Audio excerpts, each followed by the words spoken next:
UP में मंत्रिमंडल विस्तार को लेकर के एक बार फिर से सुगबुगाहट तेज हो गई है और जो मंत्री बनने वाले हैं सबसे ज़्यादा जो चर्चा है ओम प्रकाश राजभर समाजवादी पार्टी से जो गठबंधन हुआ था तोड़ के एनडीए में आए थे और साथ में ही समाजवादी पार्टी में दारा सिंह चौहान गए थे, उनको भी बीजेपी में शामिल किए थे। इन दो नामों की सबसे ज़्यादा चर्चा है और राजभर चूँकि हमारे साथ मौजूद हैं। राजभर जी, सबसे ज़्यादा चर्चा आपको लेकर हो रही है जब भी मंत्रिमंडल विस्तार की बात आती है कि राजभर मंत्री कब बनेंगे। आपने भी 2-3 बार बयान दिया कि 15 दिन में फिर विजयदशमी बाकी है। अब क्या लगता है कब तक राजभर जी मंत्रिमंडल में योगी के साथ होंगे? हमने कभी नहीं बयान दिया कि 15 दिन में बनेंगे कि विजयदशमी बनेंगे।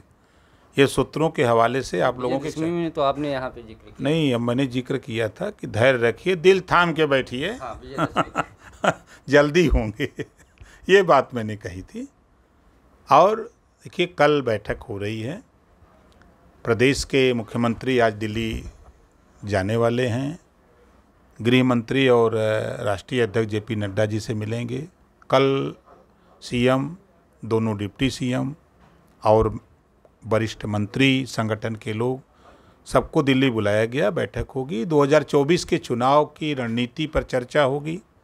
मंत्रिमंडल का विस्तार होगा तो कौन कौन चेहरे शामिल होंगे उस पर चर्चा होगी और शपथ कब दिलाई जाएगी, इन्हीं सब बिंदुओं को लेकर कल बुलाया गया है लोगों को। कल क्या डिसीजन होता है तो वो आप लोगों को बताया जाएगा। आपको क्या लगता है कल क्या डिसीजन हो सकता है? कब तक विस्तार या कौन कौन चेहरे ऐसे हैं जो शामिल किए जा सकते हैं? आप क्या लगाएं? अब देखिए, मैंने सुबह फ़ोन किया था, बात नहीं हो पाई, मीटिंग में थे। खाली होंगे तो उनका फ़ोन आएगा तो बात करके हम आपको बताएंगे कब होगा, कौन कौन लोग हो रहे हैं। नड्डा जी से फोन किए? नहीं, हम गृह मंत्री जी से बात नहीं हो पाई। मीटिंग में थे तो उन्होंने कहा कि मैसेज दिया कि कह दीजिए कि बाद में खाली होकर हम बात कर लेंगे। तो खाली होते हैं तो बात करते हैं। तो यानी बैठक के बाद या अमित शाह जी का अगर फ़ोन आता है तो चीज़ें स्पष्ट हो जाएंगी कि राजभर जी और उसके अलावा और कौन मंत्री बने? क्लियर हो जाएगा। तो 7 तारीख तक हम बता देंगे तारीख की। 7 को क्या आप भी मिलने जा रहे हैं या? उस 7 को तो हम जाएंगे। तो आपका जाने के कारण बीजेपी मतलब नेताओं से मुलाकात है या कुछ और है? नहीं, हमारा जाने का जो कारण है वो दूसरा है और 7 तारीख को हम आपको क्लियर, उसके पहले ही हो सकता है सब क्लियर हो जाए। चर्चा एक ये है कि मुख्यमंत्री जी, चूँकि विवेकाधिकार मुख्यमंत्री का होता है कैबिनेट में शामिल करने के लिए, राजभर के नाम पे, ओम प्रकाश राजभर के नाम पे वो तैयार है, लेकिन दारा सिंह चौहान को लेकर के पेच फंस। आप चूँकि लेके गए थे तो इसके विषय में हमको नहीं जानकारी है। जो से नेतृत्व जो चाहेगा और मुख्यमंत्री जी जो चाहेंगे, सब लोग मिल करके, सबको इसी नाते बुलाया गया है कि बैठ करके सब लोग तय कर लें कि कौन कौन लोग शामिल होंगे, कौन नहीं शामिल होगा। तो कल बैठक में अपना तय करेंगे। क्या लगता है मंत्रिमंडल विस्तार, आप जो नाम चल रहा है 6-7 जगह जो खाली है, इसके अलावा कुछ और बड़ा फेरबदल हो सकता है? आप कह रहे हैं कुछ कौन कौन चेहरे शामिल होंगे, इसको चर्चा किया जाए। देखिए, नाम नहीं मालूम है लेकिन कुछ लोग और होंगे शामिल। अब जो भी डिसीजन होगा कल होगा।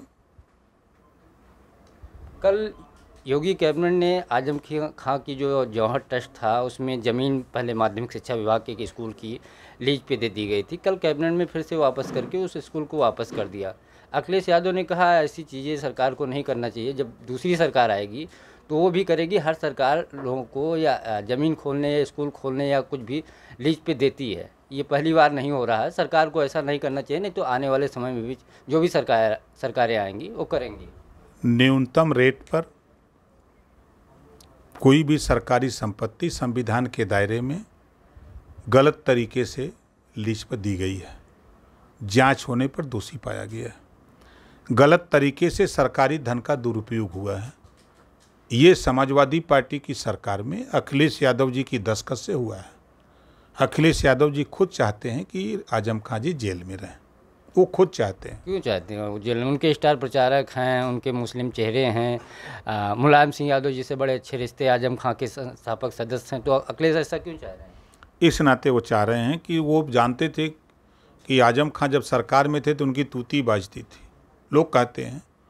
तो अखिलेश जी भी डरते थे उनसे कि कहीं कुछ हो न जाए, तो इस नाते वो चाहते हैं जेलिए में रहें तो सही रहेंगे। अब देखिए, मजाक और बना दिया ना, स्टार प्रचारक जेल वाला प्रचार करेगा। ये ऐसा तो नहीं स्टार प्रचारक बना के मुस्लिमों में एक मैसेज देने की कोशिश की हम आजम खां के? देखिए, वो उनको मारने के लिए राजनीति से ख़त्म करने की साजिश है। यादव के ऊपर आफत आएगी तो ये चले जाएंगे वहाँ धरना देंगे यादव। आजम खां के ऊपर आफत आई तो कहाँ धरना दिया यादवों ने, कहीं बता दीजिए देश में। रामपुर में तो जाके एक बार धरना प्रदर्शन, एक रोड शो वगैरह मुरादाबाद से रामपुर तक वोट के लिए किया था, वोट के लिए रोड शो हुआ था, न कि आजम खां को बचाने के लिए। गए हैं जेल में तो बताइए कहाँ धरना हुआ। आपके सीतापुर जेल में थे तो कहाँ धरना हुआ था, कहीं हुआ है? सब ड्रामा पार्टी है। ये कांग्रेस और सपा का जो वाक युद्ध चल रहा है, एक तरफ इंडिया गठबंधन की बात हो रही है कि इंडिया गठबंधन जीतेगा, बीजेपी को हराएंगे, दूसरी तरफ जो कांग्रेस के जो स्टेट प्रेसिडेंट हैं और फिर अखिलेश समाजवादी पार्टी के राष्ट्रीय अध्यक्ष हैं, उनके बीच जिस तरीके से तू मैमे की बात हुई, ये आपको लगता है गठबंधन में होने के बाद इस तरीके का वाक युद्ध होना चाहिए दोनों बड़े नेताओं में? कि अखिलेश जी चाहते हैं कि भाजपा की सरकार बने, भाजपा रहेगी तो मुसलमान डरेगा तो सपा को वोट करेगा। ये समाजवादी पार्टी के लोग जानते हैं। वो नहीं चाहते कि कांग्रेस की सरकार कभी बने। सरकार कांग्रेस की आएगी तो सपा कमज़ोर होगी। इस नाते समाजवादी पार्टी के लोग हमेशा भाजपा की सरकार बनाना चाहते हैं, मुसलमानों को डरवाना चाहते हैं। ये इनका प्रयास होता है। इसी नाते हम कहते हैं ना कि वो बीजेपी की सरकार बनाने के लिए काम कर रहे हैं। तो क्या अखिलेश को डर है कि कांग्रेस अगर मजबूत हो जाएगी या सत्ता में आ जाएगी केंद्र में, तो यूपी में जो 18-20% मुस्लिम मतदाता हैं जो अखिलेश के को वोट बैंक माने जाते हैं, वो छिटक जाएंगे, उसका डर सता रहा है? बिल्कुल डर सता रहा है। डर नहीं होता तो फिर अकेले चुनाव क्यों लड़ते? इनको मिल के लड़ना चाहिए। गठबंधन का मतलब क्या है? जो धोखा हमको दिया वही धोखा वहाँ कर रहे हैं गठबंधन के साथ। तो वो जस करनी वो सब भोग विधाता, नरक जात काहे पछताता। आ रहा है टाइम, खाता न खोलिए। आपकी ब्रजेश पाठक जी से बहुत मुलाकात होती है। जब आप एनडीए का दोबारा हिस्सा बने तो वो पहले आपको लेके कई बार आपसे मिलने आए, फिर आप उनके घर पे कई बार गए।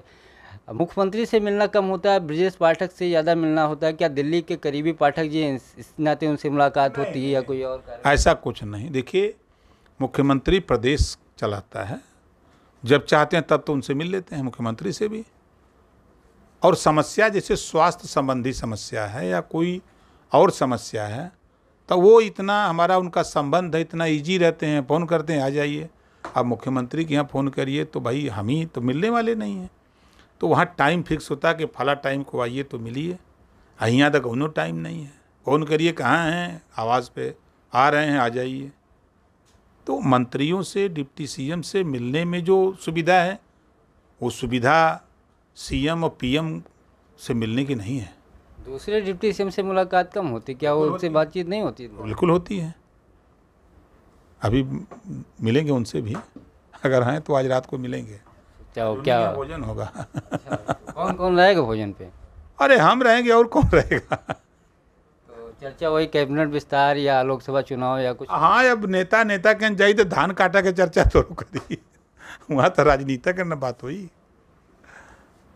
तो ये कैबिनेट अगर विस्तार हो रहा है तो दारा सिंह चौहान को भी साथ एनडीए में लेके आए थे, मंत्रिमंडल में भी आप के शीर्ष नेतृत्व जो भी तय करेगा वो सबको मानना है।